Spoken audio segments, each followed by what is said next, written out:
think that you're the best football player in the world, which I did. The sound of a basketball echoes in an empty gym.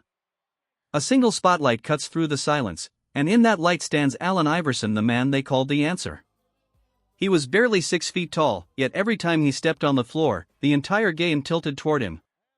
In 2001, he became the most valuable player, the symbol of defiance and heart. But Iverson was never just a scorer. He was a pulse, raw, emotional, and electric. For more than a decade, he carried the weight of a city and the expectations of millions who saw themselves in his fight. He played through pain, through criticism, through nights when he could barely walk. Few fans know that during his first year in the league, he almost quit. The pressure was unbearable, the scrutiny endless. Yet he stayed not for the fame, but for love. Love for the game, and for the players who made him believe in it. Iverson grew up watching greatness and chasing it. He studied how Michael Jordan turned control into power, how Kobe Bryant turned obsession into art, how Isiah Thomas led with courage, how LeBron James read the game like a book, and how Stephen Curry turned joy into domination. Each of them taught him something different about skill, about discipline, about freedom. Now, at 49, Iverson looks back at the game that gave him everything and asks himself a question that only experience can answer: who are the 5 players that truly define my love for basketball? It is not a list of trophies or numbers. It is a story about respect, admiration, and legacy told by a man who once made the world believe that heart can still outrun height. The first name that always comes to Allen Iverson's mind is Michael Jordan. For him, Jordan wasn't just a player, he was a living standard. The man who defined what excellence looked like in motion. Long before Iverson laced up his first Reebok sneaker, he was a kid from Hampton, Virginia, staring at television screens, watching a figure in red rise higher than reason itself. Every move, every fadeaway, every stare carried a message: this is how you become more than the game. When Iverson finally stood across from Jordan on that cold night in 1997, it wasn't just another matchup.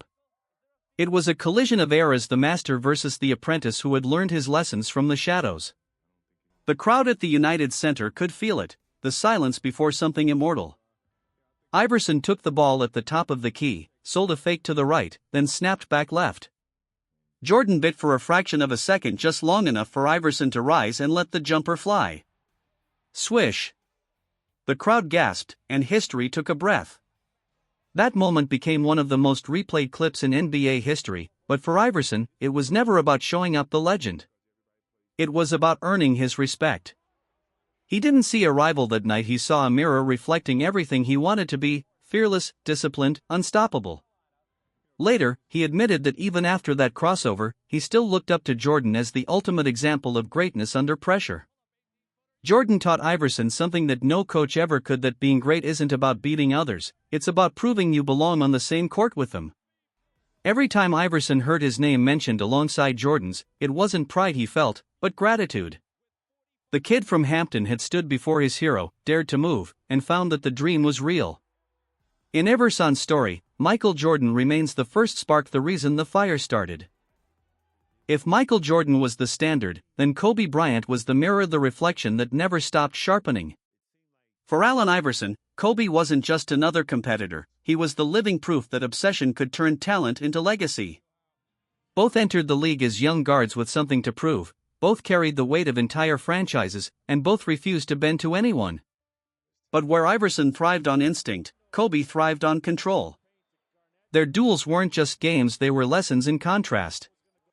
In the early 2000s, when Philadelphia faced the Los Angeles Lakers under the brightest playoff lights, Iverson saw firsthand what separated the good from the relentless. Kobe studied every detail, every tendency, every breath.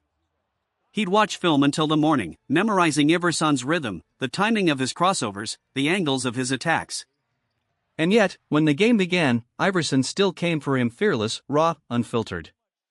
In Game 1 of the finals, Iverson dropped over 40 points and stepped over Tyronn Lue as if declaring to the world, "I'm still here." But Kobe answered, not with words, but with execution. Game by game, his discipline dismantled chaos. Years later, long after the noise of that rivalry faded, Iverson spoke of Kobe with deep respect. "He was obsessed with being great," Iverson said, "and I respected that more than anything." What the public saw as competition, Iverson saw as kinship, two men chasing perfection from opposite directions. When Kobe passed away in 2020, Iverson's voice broke. He didn't talk about games or stats, he talked about brotherhood, about how their fire came from the same place, a love that consumed everything. For Iverson, Kobe was more than a rival. He was a reminder that greatness is lonely, that passion can hurt, and that respect outlives the noise. In Iverson's eyes, Kobe Bryant wasn't someone to beat, he was someone to understand. Two paths that crossed, collided, and ultimately bowed to one another in mutual admiration. Before Allen Iverson became the answer, there was another guard who had already rewritten what small men could do in a land of giants. His name was Isiah Thomas. To Iverson, Isiah was not just a legend from Detroit, he was the blueprint. The man who proved that leadership, courage, and intelligence could outshine height, muscle, and fear. As a kid, Iverson would watch grainy footage of Isiah slicing through defenses, commanding the Pistons with a mix of genius and grit. It wasn't just his skill that impressed him, it was his attitude. Isiah played like he owned every inch of the floor, even when the world said he shouldn't. By the time Iverson entered the NBA in the mid-90s, the shadow of the bad boys still lingered. Those Pistons had built a culture of toughness that no one wanted to face, and Isiah was the brain and heart of it all. He wasn't the tallest, he wasn't the fastest, but he was relentless. Iverson saw a reflection of himself in that spirit, the defiance, the refusal to back down, the belief that courage could close any gap. They eventually met off the court, two eras shaking hands through mutual respect. Isiah told him, "You remind me of me." That sentence stayed with Iverson forever.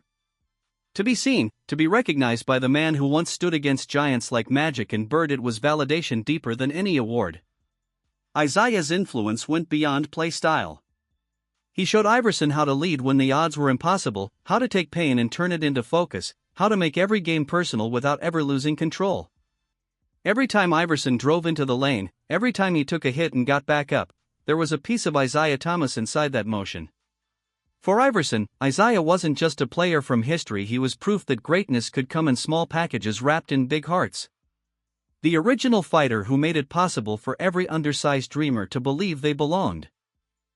When Allen Iverson talks about LeBron James, there's no jealousy in his tone, only respect. He watched LeBron arrive as a teenager carrying the weight of prophecy, and somehow, the kid from Akron lived up to every word. To Iverson, that was more than talent. That was wisdom far beyond his years. He saw in LeBron something he never quite had, the patience to think 3 steps ahead, the balance between instinct and intellect, the rare ability to control chaos instead of running through it. Their paths crossed in the early 2000s, as Iverson's prime began to fade and LeBron's empire began to rise.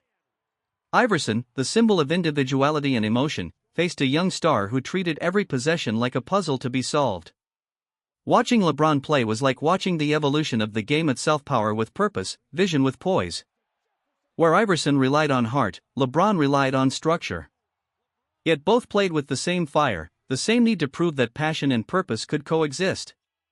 Iverson often said he admired how LeBron never let expectations crush him. Year after year, spotlight after spotlight, LeBron carried the league without breaking. That kind of endurance amazed Iverson, who had lived through the opposite, the bruises, the backlash, the lonely nights after defeat. To him, LeBron's consistency was its own kind of toughness, a quieter but equally powerful strength. Off the court, Iverson saw LeBron redefine what it meant to be a leader. Not just an athlete, but an anchor, someone who lifted teammates, fought for voices, and used the game as a platform for something bigger. That reminded Iverson of what the league could be when driven by conviction instead of ego. In Iverson's eyes, LeBron James is the embodiment of balanced strength without arrogance, dominance without cruelty. The ultimate student who became the teacher. The man who proved that greatness isn't about running faster than time, it's about lasting long enough to change it. When Allen Iverson watches Stephen Curry play, he smiles the kind of smile that only comes from recognition. He sees something familiar in the way Curry moves, in the way he defies physics with confidence and joy. To Iverson, Curry isn't just another star of the modern era, he's a continuation of a revolution that began decades earlier. A smaller man rewriting the rules of a big man's game. A player who didn't break barriers with brute force, but with imagination. Iverson remembers the first time he saw Curry pull up from near midcourt, no hesitation, no apology. It wasn't arrogance, it was freedom. The same freedom Iverson once brought with his crossover, that fearless creativity that made defenders second-guess reality. But what impressed him most about Curry wasn't the range, it was the rhythm. The poise under pressure. The ability to stay humble even as the world bent around his talent. Curry reminded Iverson of something he had almost forgotten, that basketball could still be fun. That joy and dominance could live in the same breath. He admired how Curry made greatness look effortless, how he turned repetition into art, and how his quiet confidence echoed louder than any trash talk. For Iverson, who had lived his career under the weight of rebellion, Curry represented peace, mastery without anger, love without chaos. Behind the highlights, Iverson saw a craftsman. The endless hours of shooting, the conditioning, the balance, all hidden beneath a smile. That discipline spoke to him. It told him that freedom only comes after discipline, that creativity is built on control. It was a truth Iverson had lived his whole life but rarely seen reflected so purely on the court. When Iverson calls Curry one of his favorite players, it's not just about admiration. It's about legacy. Curry's success is proof that the world finally understands what Iverson was trying to show all along, that greatness comes in every size, and that heart still matters more than height. When Allen Iverson looks back at the 5 names that shaped him, Jordan, Kobe, Isiah, LeBron, and Curry, he doesn't see rivals. He sees reflections. Each one carried a piece of what he loved about the game. Jordan showed him what perfection demanded. Kobe reminded him that greatness is earned through obsession. Isiah proved that leadership isn't about size but about soul. LeBron revealed how intelligence could be as powerful as instinct. And Curry brought joy back to the court, a reminder that mastery can still make you smile. Together, they form a kind of basketball compass, 5 directions that guided Iverson through chaos, pain, and glory. Every crossover, every dive for a loose ball, every roar after a tough bucket was touched by what he learned from them. They were the proof that basketball was more than wins and losses. It was conversation between generations, between styles, between hearts that refused to quit. Now, at 49, Iverson doesn't talk about numbers or awards. He talks about gratitude. About how these men, each in their own way, helped him become the player and the person he wanted to be. His legacy isn't just written in points or records, it lives in the respect he gives to those who inspired him. Because in the end, the fire that made Allen Iverson unforgettable came from the very players he admired most. 5 legends. 5 lessons. 1 heart that never stopped beating for the game. Which of these players do you think shaped Iverson's story the most? Don't forget to like this video, share your thoughts in the comments, and subscribe for more stories from the golden era of basketball.